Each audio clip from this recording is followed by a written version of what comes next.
Hello. In this session, I talk about Shanghainese, which is also called Shanghai Wu, Wu being a cluster of languages in the southeastern part of mainland China. Please take a look at this map. The arrow points to the greater Shanghai area. And then on this page, on the right, there is this picture about so-called all the Chinese languages or dialects, if you want, and also the non-Chinese languages as well in this bluish part. On the left, you see the areas where Wu languages are spoken. Notably, in addition to Shanghai, there are also some famous cities and towns after which the languages are named: Suzhou, Ningbo, Shaoxing, Hangzhou, and Changzhou, and also Wenzhou here, which is rather indistinguishable from other Wu languages. So the Wu languages claim cluster of speakers of 80 million. For Shanghai Wu, it's mainly spoken by people in the greater Shanghai area, which accounts for about 6,340 kilometers, with a regular resident number of 24 million plus. Almost all the speakers of Shanghainese also speak Mandarin. By the year 2020, it is estimated that more than 20 million speakers of Shanghainese live there in the greater Shanghai area. If we look at the development of Shanghai Wu, then we can identify three periods. The first period is called early Shanghainese. It started from the mixing of Middle Chinese with the indigenous Baiyue languages. And that period, Shanghainese took shape at a time approximately near the spring and autumn period. And then the formation period for the language went all the way to the Han dynasties. And we can identify a second period, which starts from 1843, that is after the First Opium War, when Shanghai became a trading port open to the Western powers, following the signing of the Treaty of Nanjing. So a lot of people migrated there. And that is a period for modern Chinese, which ended in the mid-1950s when the central government of China published a series of regulations forbidding the use of the so-called dialects being published in their own special forms. And contemporary Chinese started since the 1950s. For contemporary Shanghainese, we can identify three variants. The old variant is nearest to modern Shanghainese. It is typically spoken by people born in the 1920s and 30s. And it is still widely used in the suburban areas. Occasionally, you can even find some small children who can speak very fluent old variants in these areas. And there are many different versions of the old variant, depending on the location. The middle variant is taken to be the standard variant. And it used to be spoken by the majority of middle-aged people in the urban Shanghai area. But that should be the definition for the 1980s and 90s. So it is still being spoken by those people, but they are no longer in their middle ages. The new variant is mostly used by young people in the urban area nowadays. And it has some distinct phonetic and lexical features, but it overlaps a lot with the middle variant. And it is often code mixed with Putonghua, that is Mandarin Chinese. What makes Shanghainese unique? I think there are several aspects. One is that it is mutually unintelligible with some other major Han languages like Cantonese and Mandarin. But it is mutually intelligible with most of the Wu Chinese, except perhaps for Wenzhou Wu, but there is still some overlaps. And Shanghai Wu used to be the representative of the Wu languages, but it is not good representative anymore because Shanghainese has assimilated so much of Mandarin in terms of lexis and grammar. It has also lost a lot of its distinct sounds. So I think that it is probably fair to say that some other Wu languages, not that affected by the inroads made by the Mandarin, should be taken as the representative now. Shanghainese has 5 tones, and also it is rich in tone sandy and also predictable. That makes it different from some other Han languages. These other languages are either poor in tone sandy or they have tone sandy, but you can't really work out the rule for that. Shanghainese has a unique lexicon that I'm going to talk about later. And it also has an idiosyncratic grammar that has been very much overlooked in the past studies, but it is gaining popularity. I mean, the study of Shanghainese grammar. This is obviously too big a topic for me to talk about here, but I'll talk about the sentence final particles. What is also interesting is that modern Shanghai Wu is the most recorded in written form next to Mandarin. That is because of the special contributions made by missionary linguists that lived and worked in Shanghai during the period when modern Shanghainese was spoken. And these published forms are beginning to be usable because of the digitizing efforts made in many overseas libraries.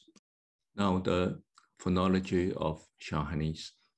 I read the example expressions first, and then I pronounce the sounds, the relevant sounds again. Ba ba, b, po po, p, bu bu, b, ma ma, m, fa fo, f, fu fo, v, dia dia, d, ta ta, t, dong dong, d, nu nu, n, ling long, l, zi zi, z, ca cu, c,生手 s, 写字 z, 家家 j, 亲切 ch, 几句 j, 牛牛 ni, 女人 女 rounded, 休息 sh, 家家 z, z, 姑姑 g, 客库客共用嘅硬物呵护啊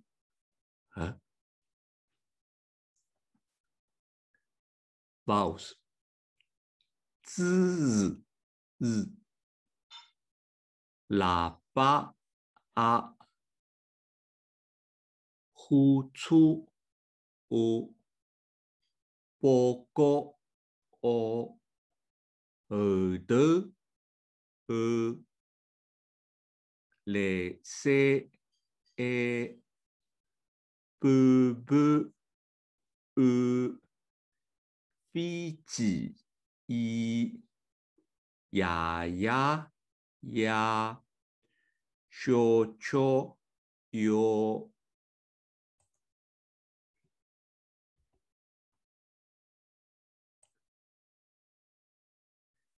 九六有基也辜负哇哇哇归位为管理女居语区菲尔嘛呐的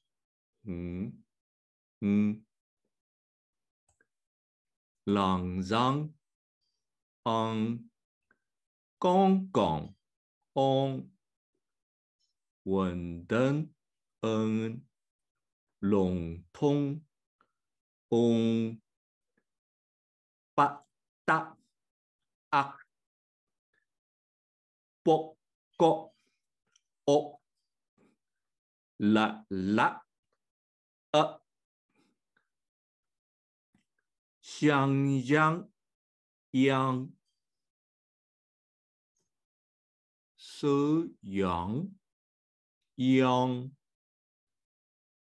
金陵因汹涌涌吃呀呀大约约日节约光虎汪广汪汪哇广汪哇昆内汪哇库哇瓜的哇均匀晕晕月亮月 Now we come to tone in Shanghai Wu. First tone, 错字 K 字 We have these characters put together just to facilitate memorizing, but in fact, each syllable should be read apart. Otherwise, we'll see a tone sandy, which I'm going to talk about later. So again, 错字 K 字 second tone 好舌真好 third tone 囧宁罗宁女宁龙鱼死 fourth tone 足、擦、缺、擦、哈、足、擦、哈。Fifth, the, 绝 the, sa, the, nga is the tonal value. And we now come to tone sandy. So that means that it is a phonological change occurring in tone languages in which the tones assigned to individual words or morphemes change based on the pronunciation of adjacent words or morphemes. There are many variations. We look at the word internal sandy. So 1 + 1 means 2 syllables combined. The initial syllable, if it starts with the first tone, then we'll have this sandy. I read each syllable apart first without tone sandy, and then I read them together with tone sandy. 衣裳衣裳桌柜桌柜香港香港 Second, 底薪底薪中贵中规食饼食饼 Third one, 时唱时昌牙齿牙齿母嘎母嘎鼻鼻朋友朋友比你 This ni can appear in a special street called 你塞路你比你比你 Fourth, 擦削擦削法国法国 Fifth, 列称列称多是多是邋遢邋遢 Three syllables combined. 邓姓牛邓姓牛谁人处谁人处新车品新车品 Second type. 当相当当相当好朋友 should be 朋友 and then 好朋友 you see that 朋友好朋友小意思意思小意思哈克王哈克王 is a special kind of dried cake. Third type. 上升谷上升谷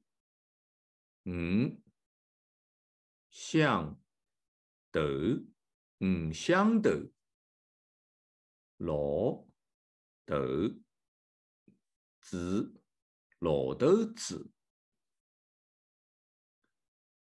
日光灯，日光灯，肉馒头，馒头，肉馒头，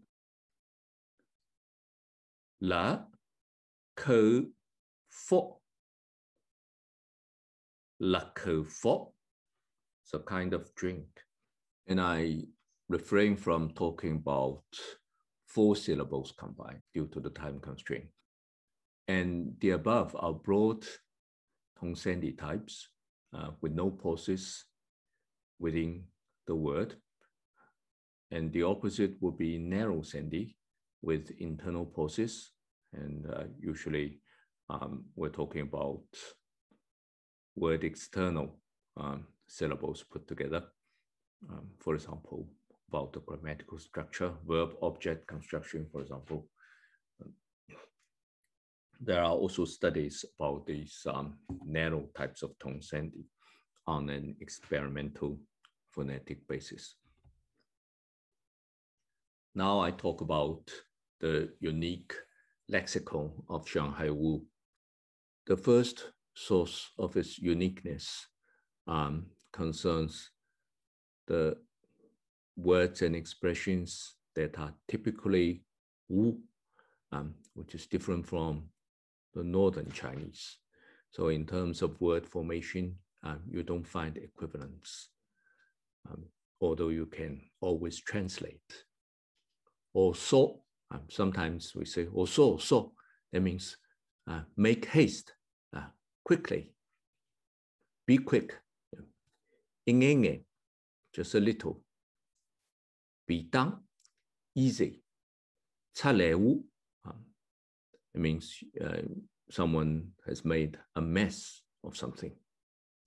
Biese is a derogatory term about someone who is in penury and useless.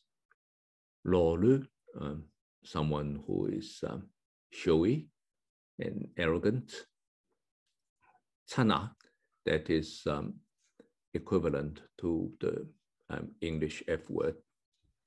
Dongjing, it means someone is clever, shrewd, because he knows the rules well. And probably sometimes also he puts on the right type of clothes. Zeding, it means someone wants to show off. Lepiko, to punish someone by getting him stand at the corner of a room for a long time. Kayu, that means you touch on something oily and get some oil from it. For example, a piece of pork, but then its extended sense means that you take advantage of something. For example, for a man to touch a woman. 罗有斯, again, it's another way to mean benefit from something. 吃伤我, that means get beaten. 舍得, that means someone who is dumb, stupid. Akuamo means small potato. 结婚, that means someone is silly in doing something unusual. Chapola, so someone is too full in stomach, so he does something extraordinary. Unwise. Nongsong, to pull someone's legs. Yangbu, a silly person.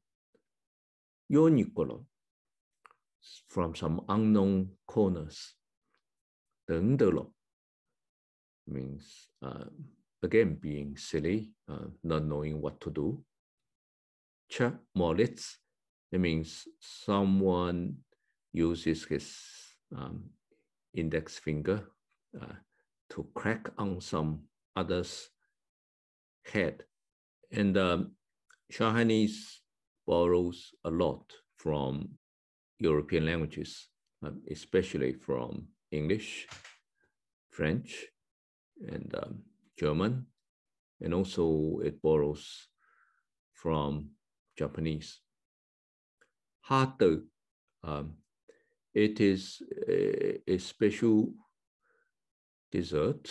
It looks like a hot dog bun, but covered with chocolate, and inside there may be cream.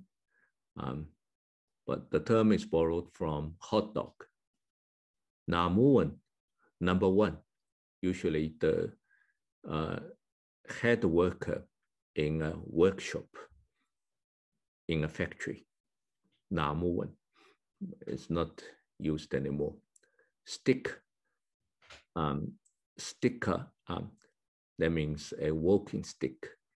Bato, and in fact, it's pronounced as bata.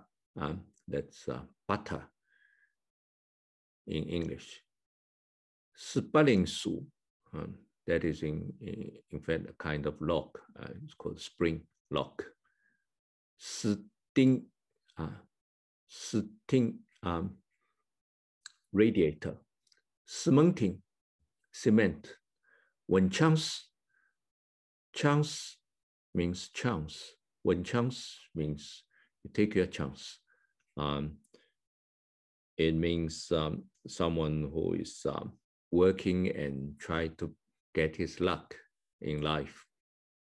There are also expressions that are culturally loaded because of the unique place of Shanghai in China.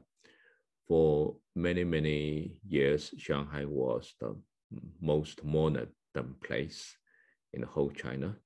Shangzheko means the elite areas. Wuzheko means the place where the poorest live. Gamponing means the community of people from a certain part north of Yangtze River that emigrate to Shanghai, who speak with a special accent and that are looked down by those people in older times. Gadining, non-local people. That's also a term that Shanghai people would like to use to distinguish themselves from others. Ngado means foreign country, and Ngadi means the Chinese areas that do not belong to Shanghai.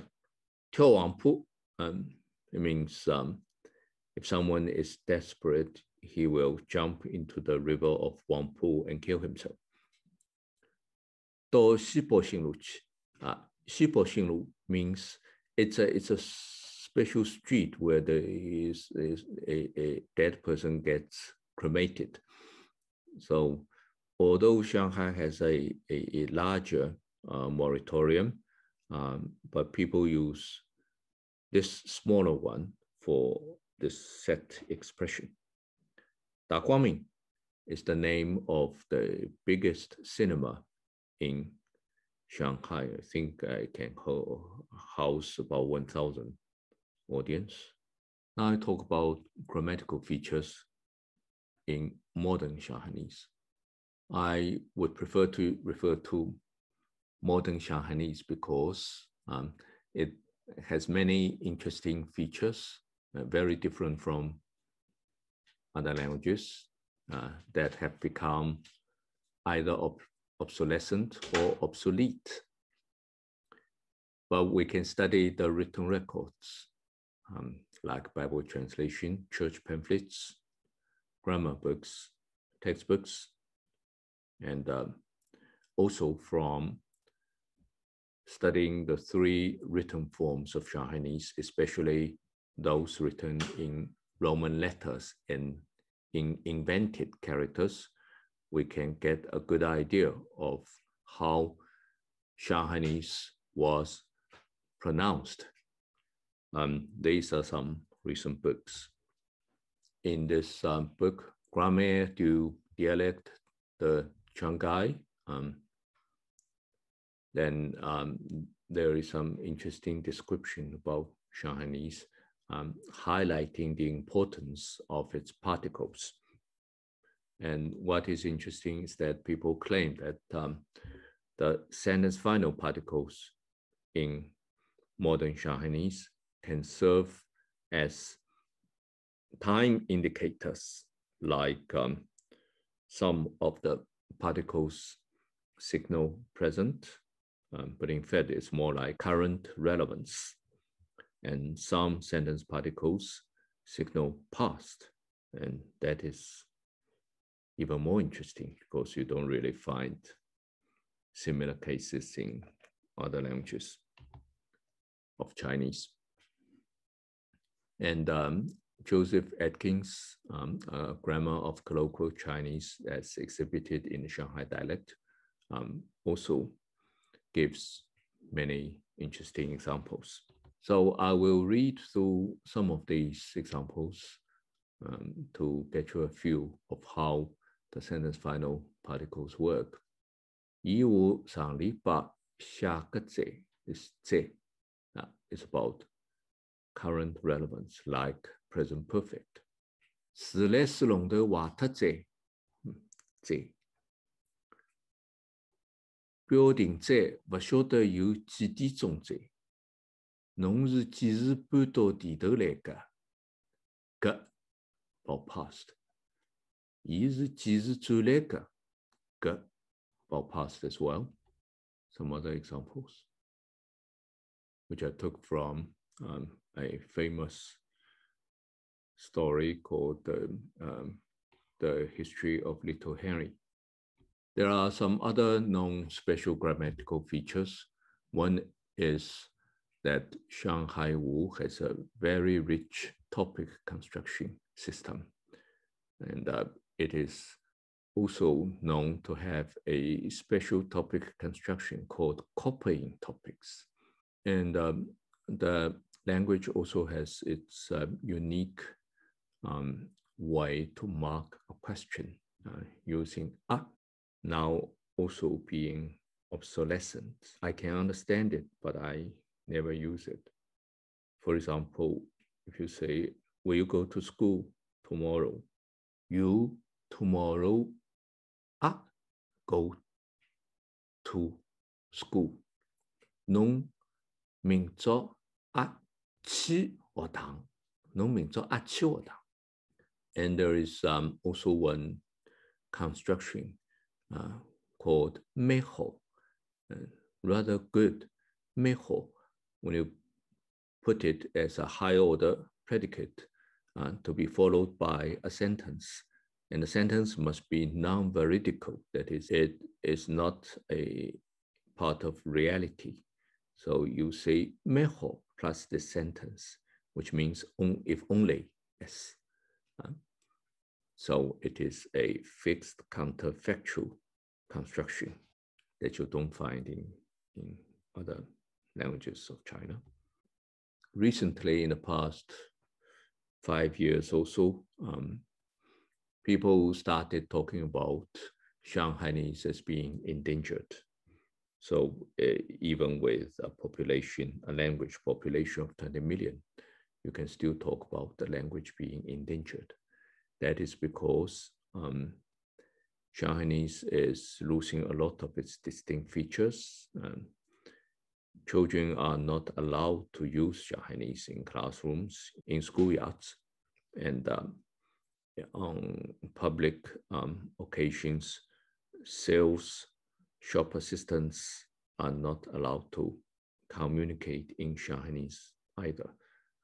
So people find it disheartening and even alarming to find that lots of younger people would prefer to use Mandarin when they talk to people not in their own family.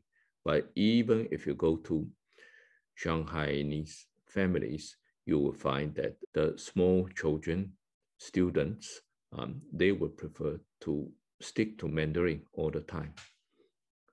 it's only the parents who would like to still use Shanghainese. So that is a worrying sight in the eyes of many. This is a small pamphlet that you can download from this DOI, in which we used introduce more phrases and about language and about the city of Shanghai. And finally, to use an expression in Shanghainese to say thank you, 下家弄